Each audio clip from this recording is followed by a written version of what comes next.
The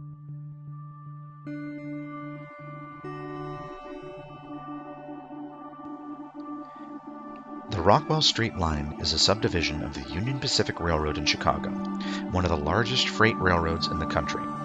Formerly owned by the Chicago and Northwestern Railway, the Rockwell Line runs in a north-south direction along Rockwell Street from Fulton Street to 12th Street. The alignment is to be upgraded as part of the Western Avenue Corridor portion of the Chicago Region Environmental and Transportation Efficiency Program, also known as CREATE.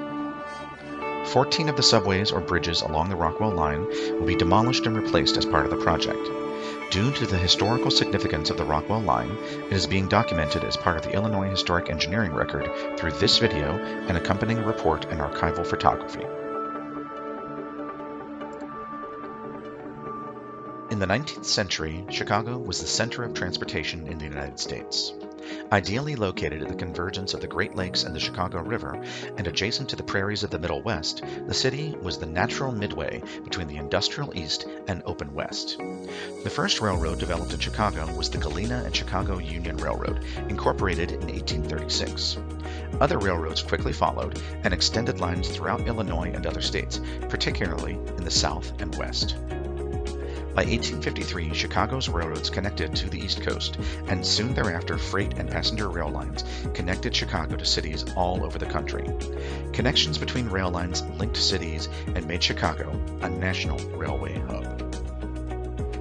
The city grew at an exponential rate, and increasing pedestrian, horse, buggy, wagon, and rail traffic at street level led to increasing congestion and numerous, often fatal accidents. Street-level or at-grade crossings were increasingly problematic. When Chicago was chosen to host the Columbian Exposition of 1893, the Illinois Central Railroad proposed to separate its tracks from pedestrian and street traffic so that it could run trains quickly and efficiently to and from the fairgrounds. Its solution helped eliminate a large percentage of at-grade railroad crossing accidents. After the success of track elevation along the Illinois Central Railroad, the city decided to elevate other tracks. On April 24, 1896, the City Council passed an ordinance requiring that the tracks of the Chicago and Northwestern, the Pittsburgh, Cincinnati, Chicago, and St. Louis, known as the Panhandle, and the Chicago and Northern Pacific Railroad companies be elevated along Rockwell Street from Kinzie to 12th Street. The specified reason for requiring the elevation was to provide for safety and to allow travel between neighborhoods more easily. As an added advantage, streets wouldn't have to be closed, and the work elevating the tracks would provide employment.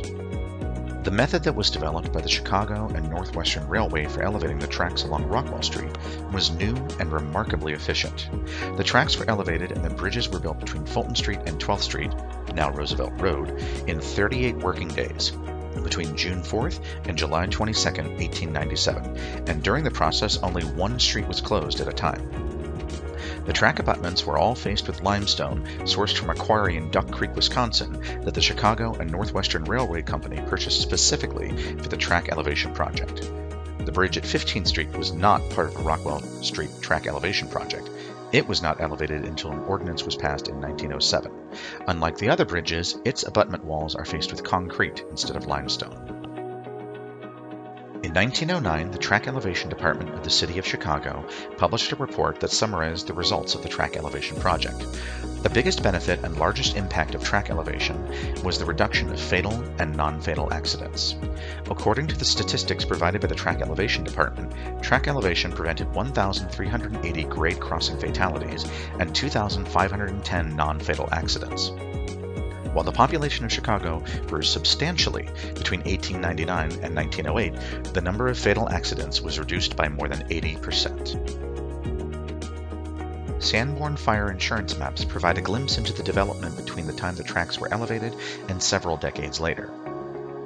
Prior to the elevation of the tracks, the map shows more sparsely developed neighborhoods with mostly residential buildings and a few businesses.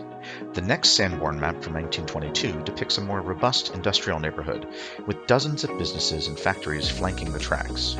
There are also many new neighborhood businesses to serve the growing population in the area, such as shops, bakeries, corner bars, churches, and even a roller rink. When the neighborhoods surrounding the Rockwell line were developed, they were settled mostly by working-class Irish and German immigrants who worked for the industrial businesses that developed around the railroad tracks. Construction of the Eisenhower Expressway forced black residents to move into neighborhoods like East and West Garfield Park and Westtown.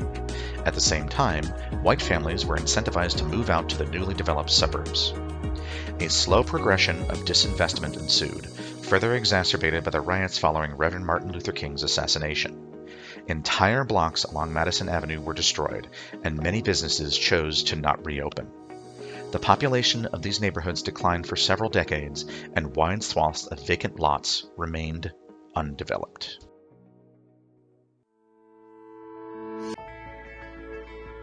Though the area remains largely industrial, there has been a recent uptick in development in the neighborhood. On Washington Street, a landmark warehouse building was recently converted into mixed-income loft apartments.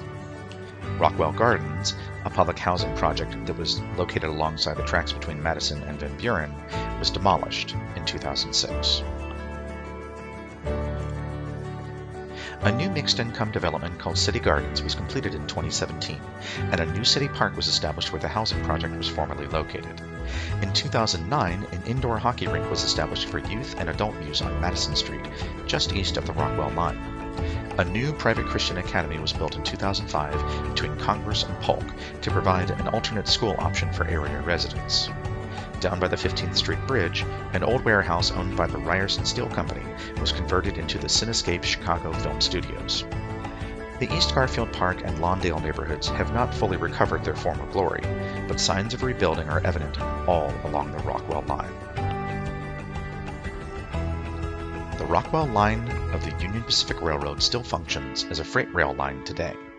Planned upgrades to the track infrastructure as part of the Create Western Avenue corridor involves the demolition and replacement of 14 bridge structures along the Rockwell line. Due to the age of the line, the unique method and short time span in which the tracks were elevated, and the positive impacts on the surrounding neighborhoods and city, the Rockwell line is eligible for the National Register of Historic Places.